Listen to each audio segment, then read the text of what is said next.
Hello, this is Lavistro, the Dragon of Cyberspace, coming to you with all news, tips, and tricks within the gaming spectrum. Today we're diving into a rabbit hole I stumbled into after reading an article about Ubisoft CEO being summoned to court. I suppose you could say my Asperger's kicked in with fear precision on the choice of words in the article, as I tried to prove the statement correct so I could quickly cover the news. The article used words like alleged and accused, but never confirmed when discussing the sentencing of the three executives. That struck me as odd. Alleged and accused does not mean confirmation, but suspicion. So I dug deeper into Ubisoft's history from its golden age to its recent fall. What I found suggests a troubling pattern of corporate greed, union influence, and unproved allegations, leaving me to feel as though I would be wearing a tinfoil hat by the end. But rest assured, I'm not talking conspiracies here.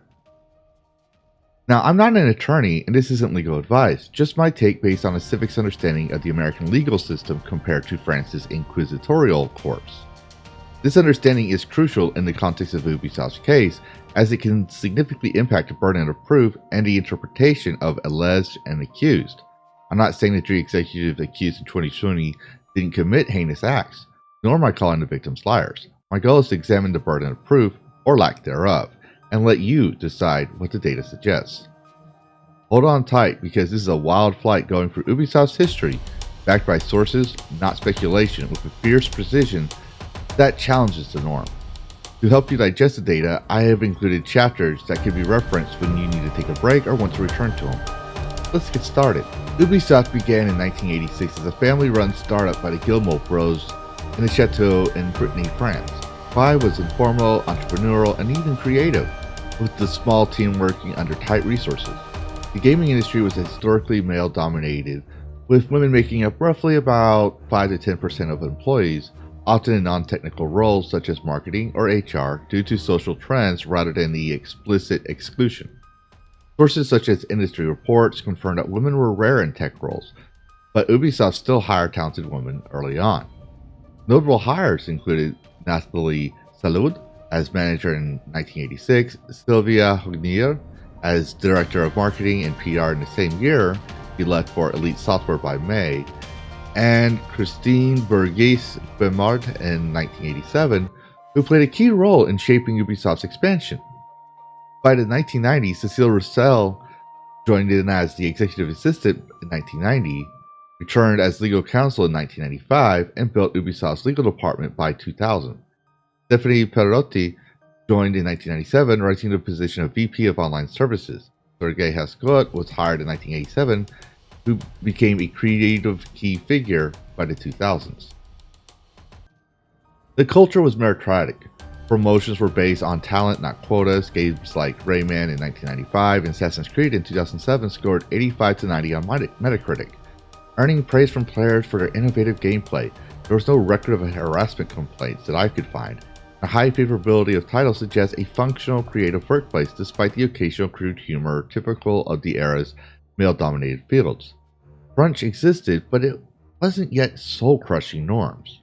The employees, while some could argue against, had a passion for their work, pushing innovation and new mechanics and technology from parkour stealth mechanics of Assassin's Creed, use of light and shadow to hide and find alternative routes in Splinter Cell, to making players observe and access and attack with squad mechanics to encourage situational awareness as opposed to run and shoot like typical shooters at its time. Far Cry even introduced the first reactive AI designed to adjust to the player's gameplay, forcing them to change tactics. Ubisoft's stocks grew steadily after its initial public offering in 1996, reaching a market capitalization of approximately 2 billion euros by 2008. This was Ubisoft's golden age, prosperous time of player trust built on passion and creativity.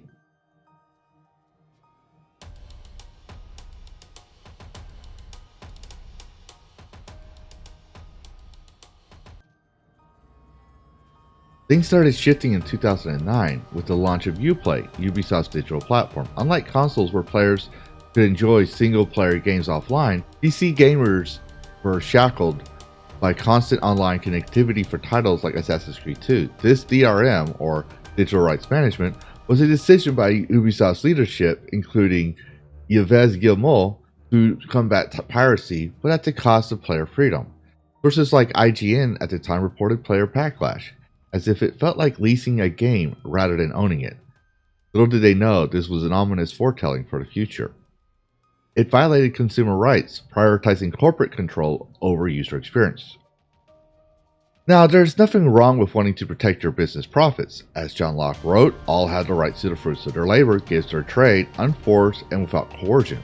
Wanting to combat piracy against your product is understandable. Let's look at stores. When I worked at a store called Walmart, we saw evidence that people would take unlocked games, go to the hardware store department to get razor blades, then cut the wrapping and collect the game disc, leaving all the evidence on the auto carpet and rugs in the auto store. This led to cases being used. Then we had people buy the game, play it, and return it within the 90-day return policy, which eventually led to games being excluded from returns. Steam has a 2-hour return policy. Those caught would say things like this was too expensive, or they made a profit from this, including hacking and selling the game as bootlegs, with zero remorse. There was value in the game, but greed begets greed, and they would rather steal the game to play, spending time, than refusing to play and find something better and more affordable. This is one example of why I'm against piracy of products available on the market. It is hypocritical to justify robbing one's fruits of their labors to feed families from future projects and hire more skilled staff as a reason to steal for your selfish reasons. However, it is also unjustified to deprive your customers of the property rights they purchased, taking the fruits of their labor and denying them the benefits of the game they bought in good standing, with the understanding that they would retain these rights. Thus seems to only beget theft, and the greed of Ubisoft was starting to take shape. Microtransactions also made their debut with Assassin's Creed 2, introducing small game purchases that disrupted the game's flow. Bugs increased, dropping user score to 85 on Metacritic. The quick release model, or QRM, pushed annual releases, ramping up crunch culture. Developers faced grueling workloads, as reported by Time magazine, marking the rise of the corporate greed.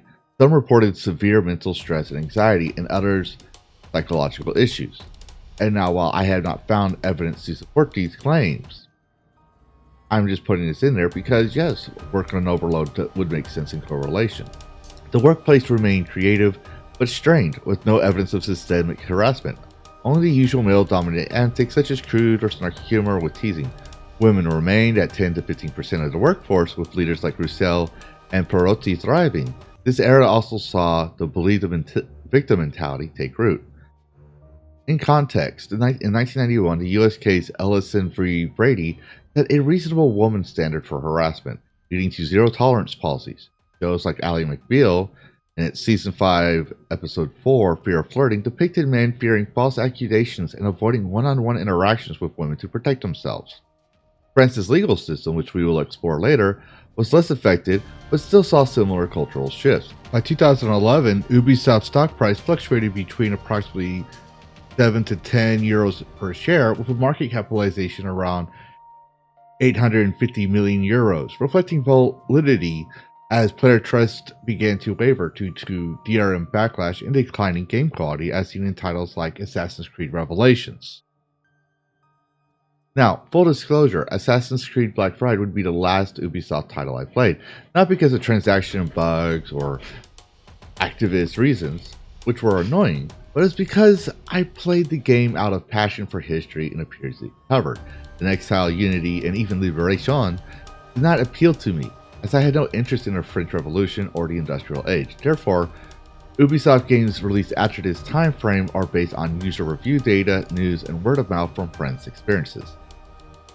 Now, I want to elaborate something here. It is common knowledge does not always mean actual factual knowledge. Ubisoft at this time would be considered a capitalist company because it still worked in a free market society, but it is not. The core tenets of capitalism is free markets and free entry. This has been true at least since Adam Smith's famous first exposition of the invisible hand in The Wealth of Nations way back in 1776. In a capitalist system, these ills, arguably, would not exist as we see in the golden age of Ubisoft. Instead, we see a mirror of capitalism, a distorted view called cronyism or corporatism. Corporatism still tends to resemble capitalism superficially, but the presence of protectionist trade restrictions, subsidiaries, regulations which prevent fair competition drastically reduce economic efficiency and drive up prices for consumers, as we see. There is no mutual consent to be had when you lease a game under pretense customers own it after purchase, only to limit their access to it or offer needless microtransactions on top of it. It can only lead to rampant political and economic corruption. Corporatism itself was developed during the 1850s in response to the rise of Marxism and advocated cooperation between the classes instead of class conflict. Adherents of diverse ideologies, including progressivism, fascism, and social democracy, aka democratic socialism, have advocated for corporatist models. Corporatism became one of the main tenets of Italian fascism, Italy advocating total integration of divergent interests into the state for the common good. However, in a non-political or non-economic sense, corporatism describes a company culture where employees are organized into groups that serve the company's will rather than own interests. During this time, the internet, as a largely free marketplace of ideas, has not been kind to corporatism, and there were forces that decided this marketplace needed to change. By 2014, Ubisoft hit a turning point with Gamergate, a messy debate over ethics in game journalism that spiraled into cultural warfare. Critics like Zoe Quinn, the indie developer whose game depression quest was central to the start of Gamergate, and Anita Sarkeesian, a struggling Canadian-American feminist media critic known for her work on gender, race, and sexuality in media, particularly through her non-profit organization Feminist Frequency, who slandered gamer community and industry of her series Tropes versus Women in Video Games, accused the industry of sexism, often framing with disingenuous narratives and flawed arguments that weren't convincing originally and shot down by evidence against them, and were frequently stirring up controversy to go viral, hoping people who do not know better would be appeased by their emotions to support them. To do so, they often rely on testimony without hard evidence. We'll see that in the future with articles by Solidarity's Informer Geek, a socialist union group.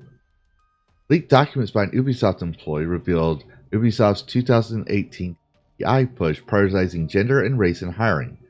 By 2019, Solidarity's Informer Geek, socialist union founded in 2018 and recognized by Ubisoft, amplified calls for DEI and anti-crunch measures. The rhetoric labeled Gamergate critics as far-right enemies, dismissing evidence-based critiques as toxic, while spouting socialist rhetoric, feminism, LGBT, and racism propaganda. I mentioned Soldiers Informer Greek because at the time I was medically retired from the Army due to the war injuries. I occupied my time by raising my infant son and attending school for game design. During this time, I actively looked for work study and internship opportunities from networking with organizations and events like GDC and the IGDA to take on free work in indie studios to gain a deeper understanding of game design that helped me improve my grades in college, an experience that I proudly can say got me on the dean's list throughout most of my college time. However, being a vet and a hobbyist of history, I saw things that disturbed me. The socialist fist, slogans like Gamers of the World Unite, and pushes for unions. I never had a good experience with unions. Prior to my service, but after my time with Walmart, I worked for a company with unions. Whenever I'd go to ask for a pay raise due to my work and loyalty, I should have the right to speak to a manager. No, I was told to speak to the union rep. The union would argue the raise for all employees, even slackers. I wanted to stand out. I worked hard. Some goofed off. Why should they benefit from my labor? And then there was a strike over a Coke machine. What did I care about the soda machine? Sure, it was an inconvenience that it was busted, but I needed the money. I needed to pay the union dues for them to pay me on strike. I needed to pay bills, and as a young 21-year-old, I liked having money to go out to the bar or buy a new game. Unions never paid the full wages on strike, and when the money ran out, I would be screwed. But if I didn't agree with the strike, it didn't matter. It was what the union leaders thought was important, not the desire to the collective, nor the needs of the individual who wanted to go to work, do his job, get paid, and leave. They claimed to defend my voice. But at this rate, I prefer to speak to the boss man myself and say I earned my raise, give me a raise, or I'll go packing. Sure, I'm simplifying the matter, but this is about Ubisoft, not me. All I am doing is providing the context for personal experiences to help you see where this is all going. But with game design employees wondering if unionizing was the answer, people focused on smoke and mirrors while the man behind the curtain was doing his thing unseen. While the world was focused on Gamergate, Trump, and microtransactions behind the curtain, people were talking about non-binary characters, racism, and sexism in games with their own class projects and papers while joining unions. It was prudent, as a father, that if I was going to protect my child, I had to pick and choose my battles like oppressed resistance groups and communist regimes. So I poked where I could and avoided risking harm to my child, especially after receiving a picture of me taking him to daycare, telling me to think of him, not politics. Clearly, neither the campus nor local law enforcement took any action. You can argue that I had no evidence, and this is hearsay. However, I'm providing data with discernible patterns as evidence records along with my own experience, which serves as a testimony for you to consider as we continue. Ubisoft faced criticism for the lack of female protagonists in Assassin's Creed Unity. Creative director Alex Hutchinson cited development constraints, but the backlash led to inclusion of female leads, such as Evie Fry in Syndicate in 2015. Later, he left for Ubisoft or EA, and according to LinkedIn, left there another year to run his own business. It could be surmised that he was let go, and his comments hounded him over at his next business, to where he decided he had to run his own business. That's just mere speculation. Sources like GameSpot showed Ubisoft reacting to pressure, not necessarily embracing exclusively organically. This mirrors cancellations such as those of composer Jeremy Soule, known for his work on Skyrim, who was accused of harassment on Twitter without proof, leading to his exclusion from projects despite no convictions, or even Alec Holikwa, I hope I said that name right, a Canadian indie developer and co-founder of the studio Infinite Fall, known for the award-winning game Night in the Woods. Zoe Quinn publicly accused him of abuse during their relationship years earlier. Following Quinn's allegations, Holikwa's collaborators on Night in the Woods cut ties with him and stated they believed the accusations. His death occurred 4 days after Quinn made the accusation, and as was evident in the past, Quinn had made claims that she was being harassed for it. Regardless of whether it's true or not, this is why innocent until proven guilty is vital. Even accusation of sexual assault for innocence destroys their lives.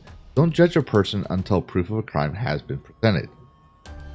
However, notable female figures back at Ubisoft included Caroline Herbeck in 2017, a concept artist, Marie-Sophie de Wilbert, 2000, later managing director, Maud Facchini, 2018, a brand manager, and Anne Wobenhost, 2018, for Beyond Good and Evil. These women thrived, but the 2019 DEI goals shifted towards quotas, specifically a 20% female representation among new hires by 2020. In 2018, Tencent invested 5% into Ubisoft with a focus on mobile and live service games, which led to an increase in microtransactions. Game quality slipped, with Assassin's Creed Unity scoring 70 on Metacritic, criticized for its bugs and repetitive gameplay. Players on Reddit called out woke elements in Far Cry and Assassin's Creed Odyssey and Origins, such as anti-American themes, unrealistic characters, to forge political propaganda like colonialism and racism. Stock dropped to 10 million euros a share by 2019, reflecting a growing distrust. 2020 was the summer of love, as some call it. It was the start of Ubisoft's fall, as numerous tweets, mostly from women, claimed sexual harassment, abuse, and utter misconduct at Ubisoft. Kotaku reported.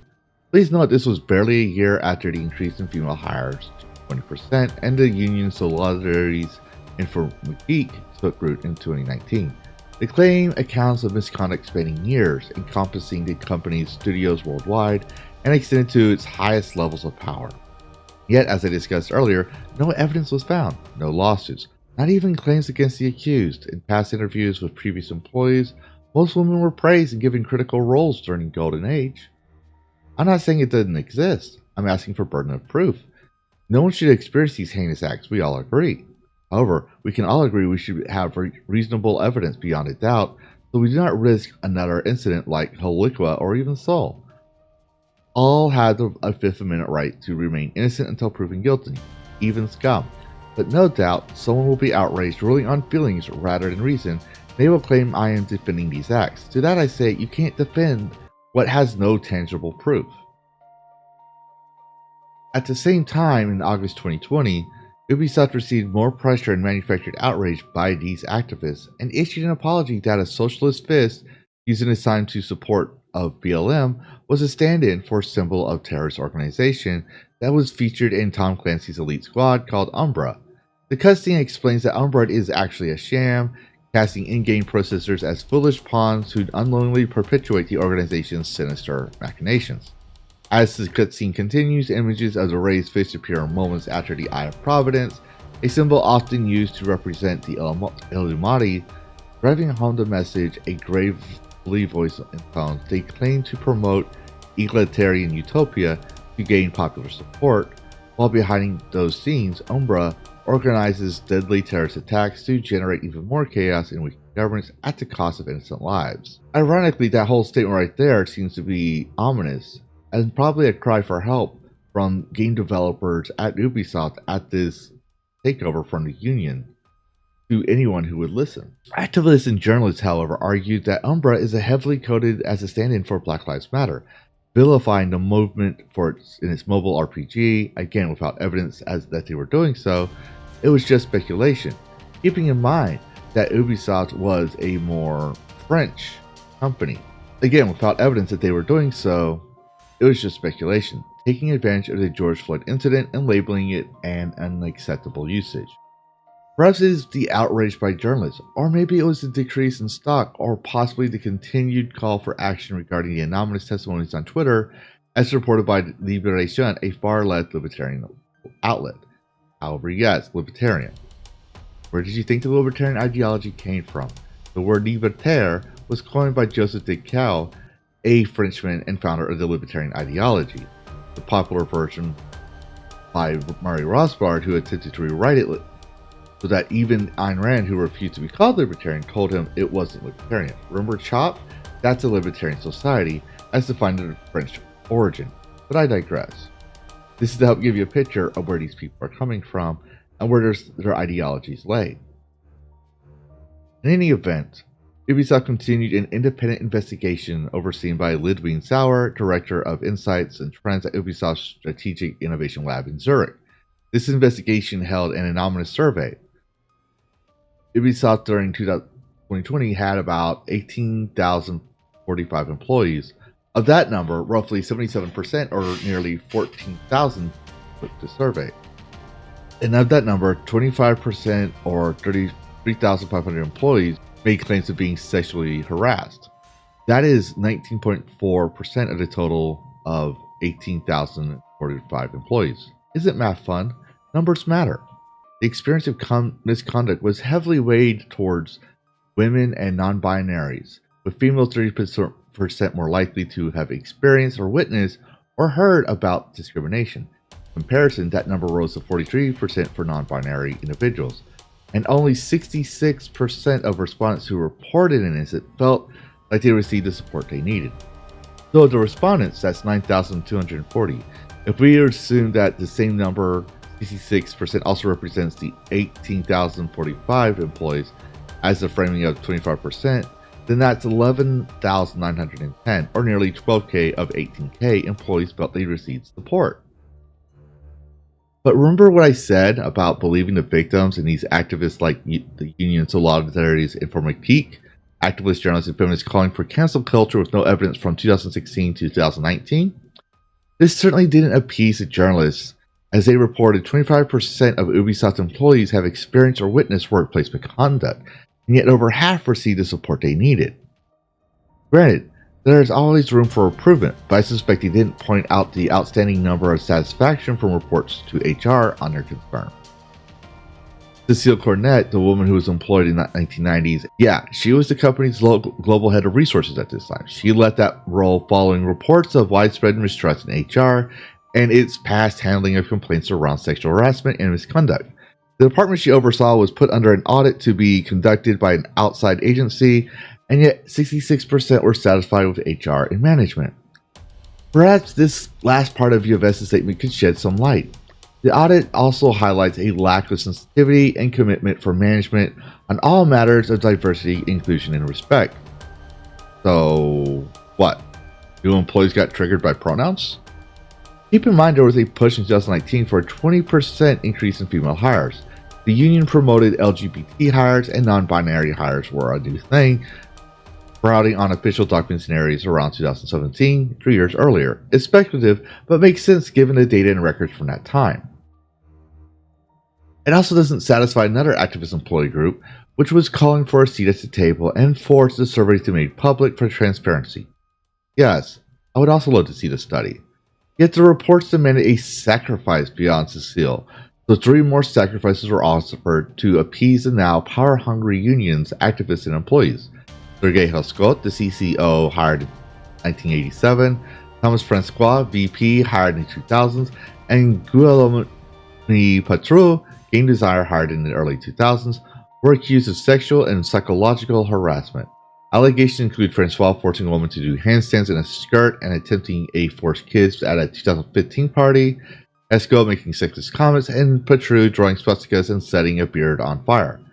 All 3 denied the charges, but resigned or were dismissed after the internal probe. The Guardian in France reported no physical evidence, just testimony from 24% of employees in a survey and 50 witnesses per PC Gamer. And that's the kicker. Reports should have showed confidence in management's ability to address misconduct. Where was the reports, medical documents for the beard, CCTV, photos of the swastikas? This brings us to the legal systems. In the US, the Fifth Amendment requires evidence for convictions. Consider the Johnny Depp versus Amber Heard case. Journalists painted Heard as the victim, Depp the monster, but courts demanded evidence proving Depp was abused, and in France's inquisitorial system, judges weigh testimony heavily, as seen in the Outreau case in 2000 and 2005, where false accusations led to wrongful convictions. Granted, the U.S. legal system has instances where people were wrongfully convicted, yet France's legal system has extensive history of this in comparison. The 2020 Ubisoft case relying on union-driven testimony mirrors this. Video Game Chronicles notes that the defense's evidence argument was ignored, meaning that the defense attorney argued there was no evidence to request evidence to the claims. But it was ignored. All 3 executives received suspended sentences by 2025. Former journalist and later Uber DEI manager Reishi Sika, who was hired as VP of DEI in 2020, pushed quotas achieving for 25.5% female employee representation by 2025. Igor Mankau became the CCO in 2021, promising diverse perspectives. But a better Ubisoft criticizes his white male background, suggesting that the union interest may have influenced his statement about diverse perspectives. Crunch had worsened. By 2023, developers at Ubisoft Paris reported experiencing extensive crunch during the development of Just Dance 2023. According to anonymous sources speaking with the NME, staff faced unrealistic timelines, burnout, and were explicitly encouraged to work overtime. Some developers suggest that crunch culture affects every product at Ubisoft Paris.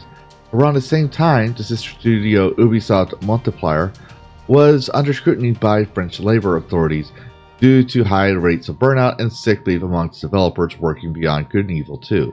In 2022, the employee group of Better Ubisoft acknowledged that while some positive changes had occurred, progress was minimal and many systemic issues remained. But yet, when received prior to the unions, there was no reports of systemic abuses or misconduct.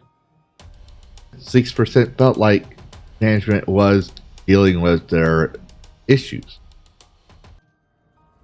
So this seems to separate people from the golden age, or even prior to the golden age, and of new hires, while both also seem to be having burnout and crunch culture issues. Anonymous developers stated a lot of talk and not much walk regarding the company's promise for reforms. Reports have noticed it also as well as a significant exodus of Ubisoft employees since the 2020 scandal, citing a combination of low pay and persistent toxic culture.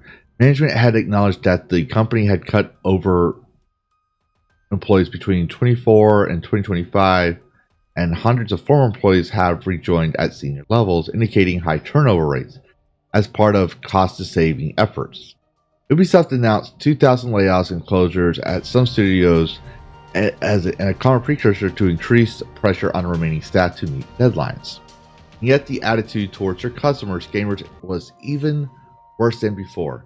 Assassin's Creed Shadows ignited controversy for alleged disrespect of Japanese culture, specifically by plagiarizing an anime sword, the gross use of the Torii Gate to promote their products, and even destruction of a shrine, while also including a female ninja and a revisionist portrayal of Yasuke, which angered the Japanese fans as culturally and historically inaccurate. But Ubisoft brushed these rhetoric as toxic gamers and right-wing slander. Remember, according to Solidarity and Phoenix articles, we are the enemy. Nexus mods shut down race swap mods, including DEI agendas, but what does anyone's political affiliation have to do with being a gamer? What does their race, creed, or gender, or sexual orientation matter in the context of whether they are a gamer and a paying customer? I have learned from my time in college and PTSD therapy from the VA came from a philosophy in the book Homo Ludens, or Playing Man. The book explores the significance of play elements in culture and society. Hozinga suggests that play is primary to and a necessary, though not sufficient, condition of the generation of culture. In the book and philosophy, he mentions that play is a form of freedom. As a soldier, I recall seeing an Iraqi and American soldier sitting and playing Call of Duty Modern Warfare, where just a year or so prior, the two had been fighting each other. The two didn't speak each other's language, and yet camaraderie and respect between the two cultures was evident, despite their political leaders' failures. I had problems in schools as a young dragon, but games helped me overcome those issues, and today the VA noted video games help veterans overcome symptoms of PTSD and even TBI. Perhaps it is this that the activists and unions wanted, the power to control all aspects of culture in one fell swoop. It certainly worked it for Ubisoft, which was the production company. They sought to exert control through the means of production, as seen in the Crew controversy.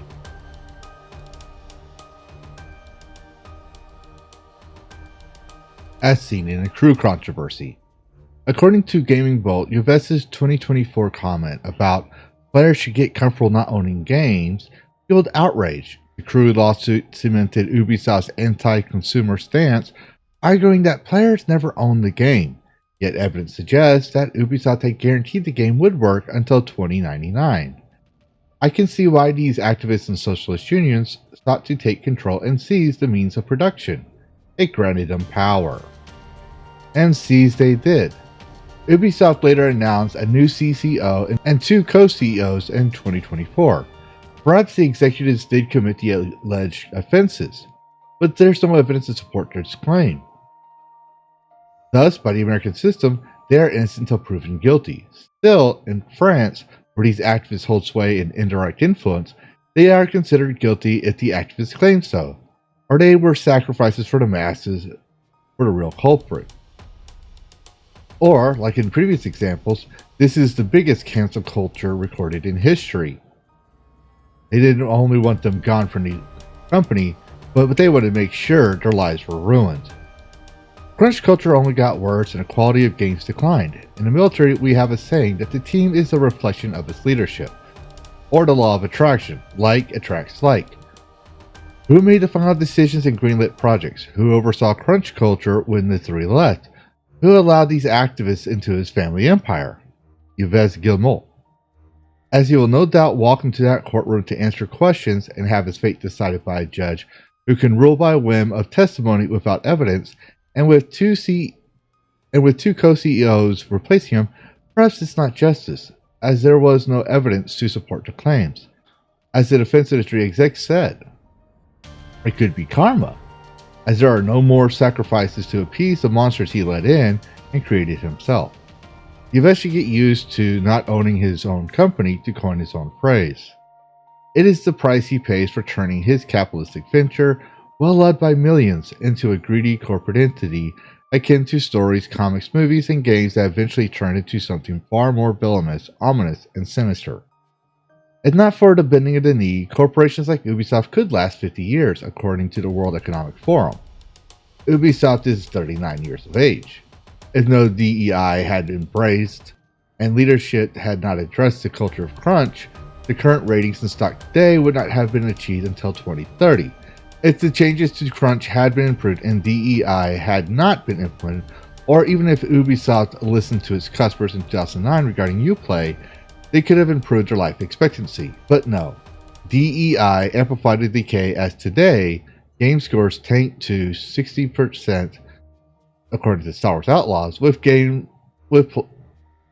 players decrying bugs and woke propaganda. Stock plummeted to €3 a share by 2025 and a 70% drop. Tencent's 9.99 stake pushed profit-driven models, amplifying greed and DEI, thereby exacerbating the decay of game quality and value. I call this corporate socialism, not a government, but a corporate state where quotas trump merit. Creativity is stifled and consumers lose choice, much like DRM in 2009. The Union Socialist rhetoric, per Solidarity's Informatique, echoes regimes that silence dissent. But here is corporate control, not state oppression. The data paints an evident decline. Ubisoft's golden age from 1986 to 2008 thrived on merit and creativity. Cracks formed in 2009 with DRM and crunch, eroding trust. Gamergate and unions in 2014 and 2019 pushed DEI, correlating with lower game quality, according to 60% on Metacritic scores. The 2020 scandal, driven by unproved allegations, reflects a belief of victim mentality, as I stated, from a US court case, which is amplified by French courts' reliance on testimony over evidence. Corporate greed, DRM, microtransactions, and Tencent's influence remains the core issue, but DEI and union agendas acted as multipliers, sidelining talent for quotas. Unlike the US, where evidence cleared debt, France's system is vulnerable to injustice, as seen in historic cases. Ubisoft's decline isn't just a matter of greed, it's a corporate system where control takes precedence over creativity, and players suffer as a result. But what do you think? Put your comments below, and as always, happy gaming. Worlds clash in endless collision, gaming news with a fierce precision, with a spark so wild it breaks the norm. In the tempest, I